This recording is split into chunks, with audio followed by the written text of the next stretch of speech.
So what is to be done when government policy over residential schools has adversely affected nearly every Aboriginal family in Canada? Well, Victoria Freeman is a historian whose grandfather administered a residential school. Reverend David McDonald is a justice advisor for the United Church and the federal government on residential schools. And they join me now with Shirley Williams, a survivor of the residential schools.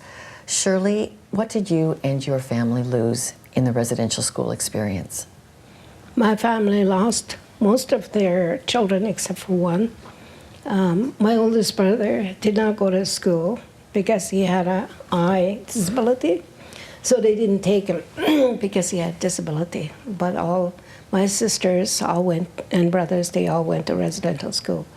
Let me go back again. My mother went to residential school, but she lived right in Newcomakong where there was a residential school. And her family would just live down the road, and she used to see her family, and she couldn't get out of the fence to go and visit or to see her family. So she went for 2 years, and then they moved the school they built another school in Spanish Ontario, and that's where I went. That's where all my siblings went to school. They used to travel by boat, but I was looking at the boat. There's no lifesavers or anything, but by the time I came along, there was a highway that was built, and so we went by bus to the school. I lost actually my own family, the bond that is between my parents and my mother and father.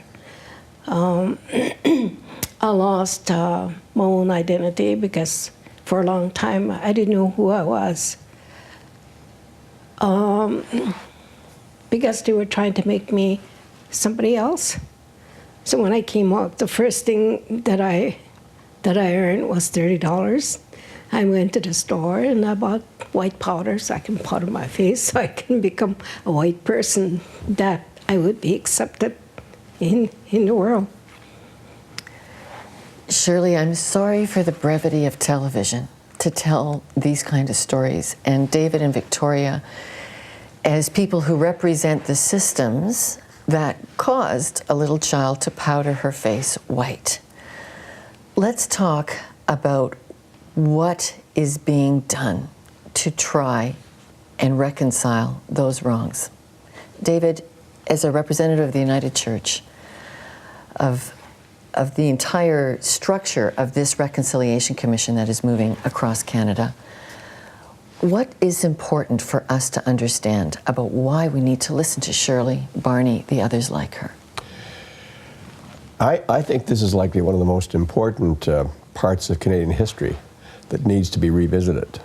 I think we have lived in almost total denial of what the residential school was all about for decades. And it was really only lawsuits in the last several decades that made a lot of people sit up and take notice. And I have to say, the churches themselves would, I think, not have come to the table so willingly to deal with what was really at stake here if there hadn't been money involved. That's pretty sad, but I think it's true.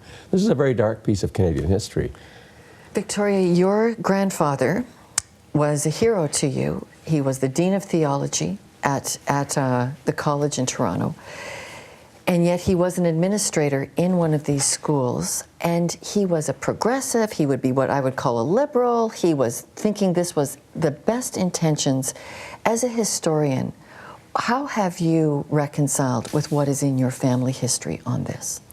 Well, first of all, I'd say I started as a human being, not as a historian. I had to do it through my understanding of my family and the family culture that I inherited, trying to make sense of my sense of my grandfather on the one hand and the truth that was coming out in the media and from survivors on the other. And so I think there's first of all a very personal process of mourning when you confront a truth like that your own family has been involved in that, and that even progressive social activists of the past were part of this system. And Shirley, you don't need to hear myself as a white person feeling bad for that. What do you need from us for reconciliation? Acceptance, respect, to be equal as a human being, because we're all human beings, to be treated as a human being, forgiveness, to restore some of the things that we lost, such as putting in programs for language, because a lot of our students, because we were forbidden to speak the language in the school system, so a lot of people lost how to speak their own languages. And I think the greatest thing that the government can do and the churches is to restore the language programs and the spirituality and the culture that they try to restore. And families coming together again to restore some of the things that they have lost. And this process that we're doing right now, David, this was part of the federal government's mandate to Canadians that we listen like this. Right. How do we then move forward in this listening? What would be your advice for us as we try to grapple with this? Well, I think being present is one thing.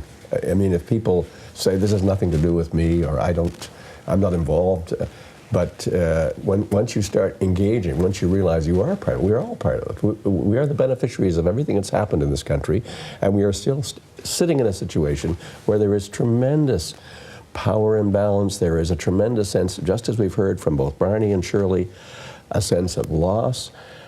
So when we start talking about matters of respect and relationship, you have to be present. And I think that's the issue right now.